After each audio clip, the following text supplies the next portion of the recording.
Hey, beauties, morning to you. All right, beautiful people. So, I was seeing some posts, sorry, online. Some videos of people speculating as to why, this stated that Prime Minister Andrew Holness, um, basically caused Minister Everald Warmington to demit office as it relates to cabinet, not as an MP. And they were saying it was spawned by Mark Golding's move to get rid of Dennis Meadows. But I disagree, and I'm going to tell you why.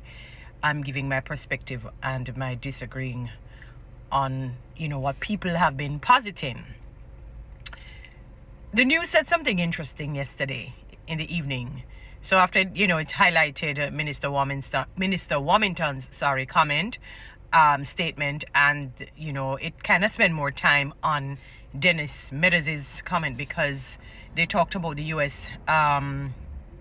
Once indict 100 scammers, some kind of lottery scamming that they've caused. And incidentally, I've said to somebody told me of a woman who was scammed by one of those scam choppers, and she ended up taking a gun and blew her brains out when they took everything. So we need to understand the rippling effect of stealing. It is really stealing. We just, kind of guise it and coin it under these wonderful fads or jargons. And they were showing, Dennis Meadows, because his comment would have been the more serious of the two, obviously, because his would have more criminal intent versus, you would say, what Everald Warmington said was more not only disrespectful but unethical. All right, but I understand how people may feel towards Mr. Warmington. He has not necessarily been the olive branch kind of individual, to say the least. And then it said at the end of that entire saga that Dennis Meadows was a part of the GLP in 2022. We're just basically still in the beginning stages of 2024. So it therefore mean that a year and change, he would have switched over to PNP, which is not uncommon for, politicians to do, to cross the fence, as they would say. And I said, So if in fairly recent time he was over GLP, it therefore means he's not a seasoned PNP. It therefore means he's not an ardent PNP. Also, he's not a die-hearted PNP. So it's easy to get rid of him. Notice all the politicians who are die-hearted on either side. You don't really see things like this happening. So I'm not so sure that, it is a case of, I notice my words, I said I'm not so sure. It is a case that, Mark Golding did it because I want to show people that we hold accountability high and true. On the basis of that, the man is not a die-hearted PNP. He was just recently in GLP. We're still in the embryonic stage of 2024. And that's my perspective on it. And so that people know, when people saying that, Minister Warmington should step down as MP because of his general outbursts of disrespect and so on, it is really being held accountable. It's a very difficult situation, and I'm going to tell you why I say it's a different. And I don't want people to think that I'm lauding any bad behavior. His behavior is unbecoming. It is beyond, and I was listening to the news and they said they gave him a chance when they had commissioned him as MP in 2016, whatever, it's a few years ago. And I was listening to the Governor General speaking, and he was trying to be nice, he said, oh boy, Mr. Warmington is like he's saying he's an unusual fella. He's trying to find the nicer terms, adjectives to describe it. And even the Prime Minister said, I don't think Mr. Warmington would feel anyway if we say he's a controversial man, but he's now an MP, so he has to carry and follow suit in terms of his decorum and all of that. What I'm told where he's concerned, the positive side is that as an MP, he does work in his constituency. I've been told that he does work in his constituency. There are people who are nice but not competent. So I so I want you to see where I'm coming from. You have MPs who probably are nice, but you will hear people on both ends say that MP doesn't work. And maybe I'm at a point of exhaustion where it's not that I don't believe in taking somebody with a bad attitude because they are good, they're competent. But sometimes you don't know what to do because they've tried the other method of hoping that the others who are, they're good in terms of their character, but they're weak in terms of, the execution of the job to be done. And they have tried maybe, to teach them, guide them, and it doesn't work. And you wonder, my God, what do you try? So it is very difficult to say for me at this point that he should, it's like a topsy-turvy thing. I don't know what to say of him stepping down, resigning as MP. I mean, cabinet, definitely, I definitely second his move, because people listen to me, he's not going to change at his age. He's not going to change. I'm sure that man is in his 70s. He's not going to change.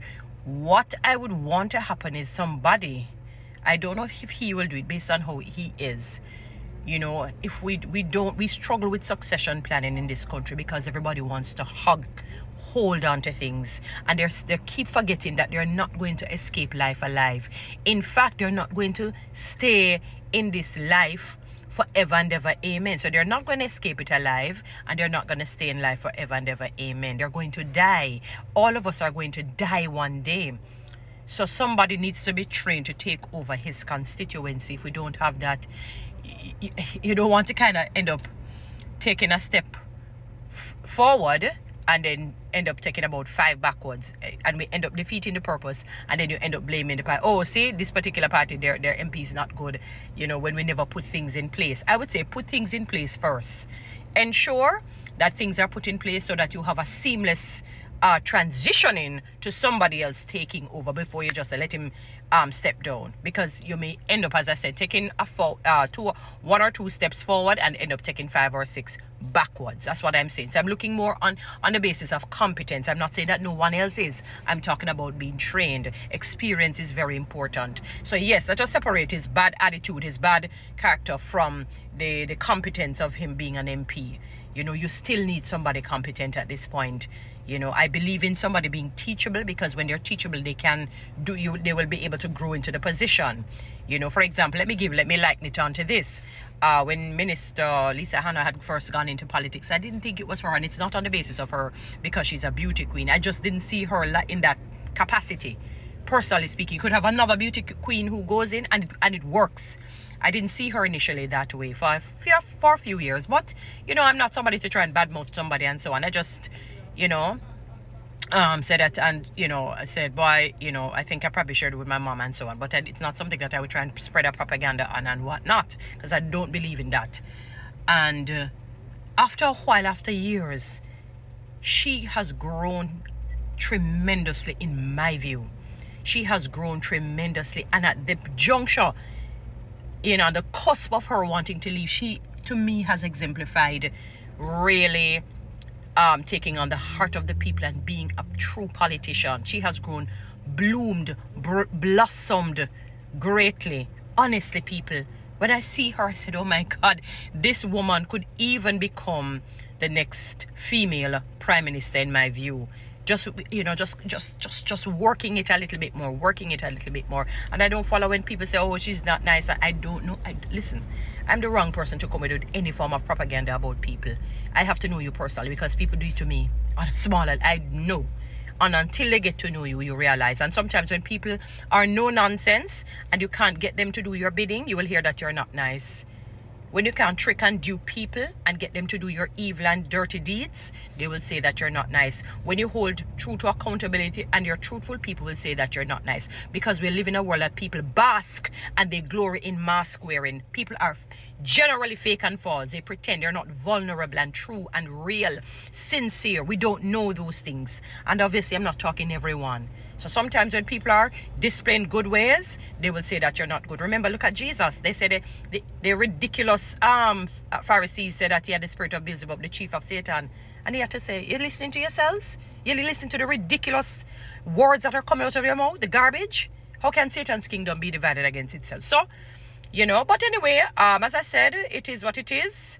Let us see what will happen. Guys, follow me on TikTok, subscribe to my YouTube channel. Please share this message.